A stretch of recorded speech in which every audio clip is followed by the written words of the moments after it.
chicken chop salad. So ayun na nga, for sure, dahil kakatapos lang ng Christmas Eve handaan, nahihirapan na tayong mag-isip ng New Year's Eve handa. So ngayon, mag-share ako sa inyo ng simple and easy salad recipe na gagawin namin for New Year's Eve.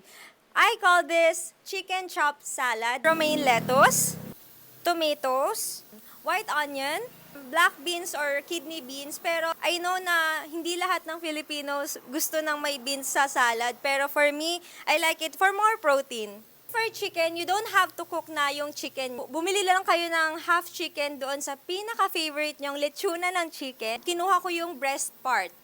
Corn kernel for this recipe. And of course, ang ating white sauce. Ayan. So, patience is the key. Kailangan ma-mix ng maayos.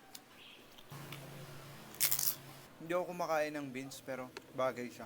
Biblend yung lasa niya. Crap. Chef yan si Mark.